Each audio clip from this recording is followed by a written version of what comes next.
Sathya Sai Speaks, Volume 5, Chapter 13. The Voice of Thunder. I must exhort you to make the best use of the fine chance that you have now got with the opening of the Sai Baba temple by me in this town where you are now struggling in the sea of worldly confusion and anxiety. The chance must be used for the best profit. That is the sign of the intelligent man. As the heart is to the body, so is the temple to a village or community. Building of temples, installation of idols therein, celebrating various festivals in connection with worship there, are all satkarmas, good deeds. They provide training in service. They give opportunities for sacrifice, detachment. They are a form of tapas, penance. So I am glad this temple has come up through the penance of the people. Of late, this is deteriorating into a fashion, the building of temples and mandirs. First, people must install the Lord in their hearts. Then they become entitled to engage themselves in building temples for the Lord. Again, the construction of new mandirs and temples has led to the neglect of old ones, which is a very wrong thing to do. The old temples have been built in strict accordance with Shastric rules, and many generations of devotees have filled them with their piety and prayer. It is a sacrilege to pave the way for their decline. Moreover, this has become a new type of business.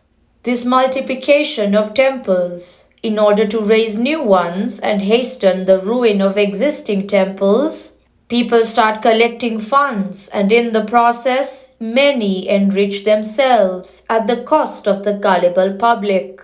When there is an anguished cry for food and shelter, money is spent on temples, where they exist in plenty already.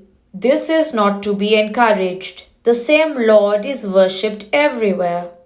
And you need not build a temple for every new name or form. Tell people to see in all forms and under all names the same God. That is the training they need. Multiply virtues, not buildings. The search for truth, the fostering of morality, these have been the ideals of India, and these were considered essential for the realization of Godhead. That is the reason why into this narrow sector on this long narrow road and along the by-lanes and cross-lanes this flood of humanity has poured itself. I suggest to this committee that they should change the venue of the meeting tomorrow so that people may sit comfortably and listen to the discourses. Seeing your devotion and patient suffering, those who doubt the description of the devotion of the gopis and gopas of Vrindavan in the Bhagavata can be convinced that the Bhagavatam is right. It is to slake this thirst that you all have for spiritual inspiration and knowledge, that the Prashanti Vidwan Mahasabha, about which Patrudu spoke, has been established by me. It will perform this duty all over the country. In past ages, many sages, kings, and ascetics left home and dwelt in the solitude of the forests, and having earned unlimited ananda themselves, they taught others the source of their bliss, namely the divine that is encased in the human. Remove the vices of lust and hatred and put out the raging flames of anger and greed. Then, they said, the innate shantam and saukyam, tranquility and happiness, the Swarupam and Swabhavam, one's own form and nature of man, will manifest unhindered. Shantam is the Swarupam, Saukyam is the Swabhavam of man. Individual reconstruction is much more important than the construction of temples. Multiply virtues, not buildings. Practice what you preach. That is the real pilgrimage. Cleanse your mind of envy and malice. That is the real bath in holy waters. Of what avail is the name of the Lord on the tongue if the heart within is impure? Injustice and discontent are spreading everywhere due to this one fault in man, saying one thing and doing the opposite. The tongue and the hand going in different directions. Man has to set himself right and correct his food, his recreation, his method of spending his leisure, as well as his habits of thought. World is the middleman between I and you. There are only two entities at first, I and you, Tat and Twam, Aham and Brahma. But a third, this Prakriti, world, has come between, or rather deludes us as being in between. You know some people who go about carrying proposals of marriage. The middlemen, they go to the bride's parents and suggest a certain groom, and they praise him to the skies and create a desire for securing him in marriage for the daughter. Then they move on to the bridegroom's village and persuade that party to insist on a large sum as groom price, before agreeing to accept the daughter of the first party. When at last the marriage is concluded, they disappear. Prakriti is like this middleman. When I and you have united, Prakriti disappears. Its role is to reveal the you to the I. That is all. As a matter of fact, the I is of the same nature as you, like the river and the sea, or like the wave and the sea.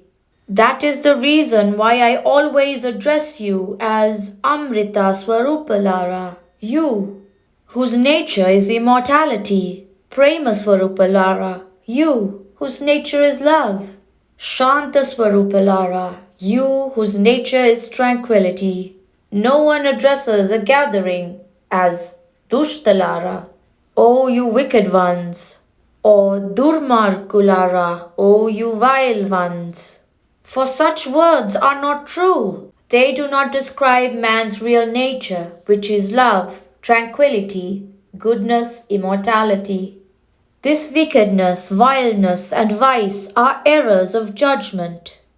Staying away during the pilgrimage, through ignorance, delusion, confusion, etc., the various breaks operating on man. Go straight along the path of karma, action, and dharma, virtue, towards Brahma, the supreme reality. That is your destiny.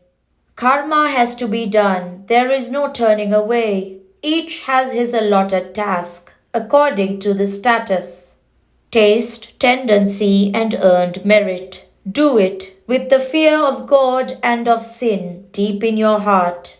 Welcome pain and grief so that you take both success and failure as hammer strokes to shape you into a sturdy sadhaka.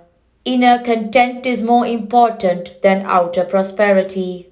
Dharma is the moral code, the experience of sages, the controlling discipline which checks the mind and senses. There are many such breaks operating on man. Vyakti Dharma, controls affecting the individual as such. Sahaja Dharma, controls affecting the nature of man as man.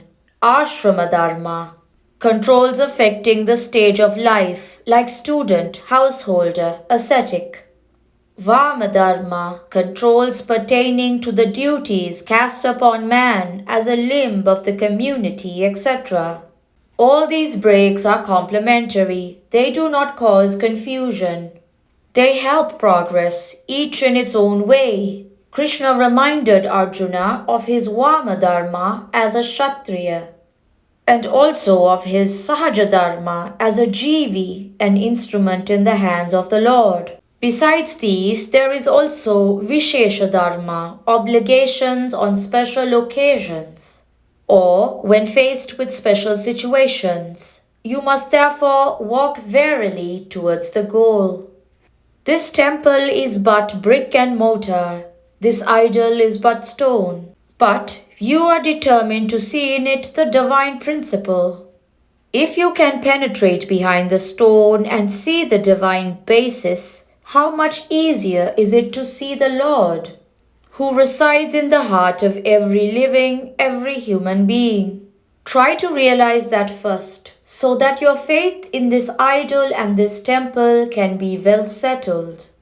Revere man, that is the first step towards reverence for God. Man is pratyaksha, perceptible. God is paroksha, imperceptible. Recognize that you are Shiva. The Upanishads say that thunder teaches dha dha dha dhaya, compassion, to the ogres, dharma, self-control, to the gods, and dharma to men. Now, since man is all three, part ogre, part god, part man, he must practice all three himself. Daya, be kind to all. Dharma, be the master of your mind and the senses. And Dharma, be constantly alert on the path of fight. That is the advice given from the sky in the voice of thunder. The journey of every man is towards the cemetery. Every day brings you nearer to the moment of death. So do not delay the duty you must carry out for your own lasting good. Recognize that you are Shiva, God, or you become a Shava, corpse. That will save you from further deaths. The very first thing you have to do to impress upon your mind the reality is to recite the name of God and dwell on His glory in the mind so that the tongue will not stray into lesser topics or the mind drag you away into inferior fields. I shall therefore make you sing a few names now. Kakinada, March 24th, 1965.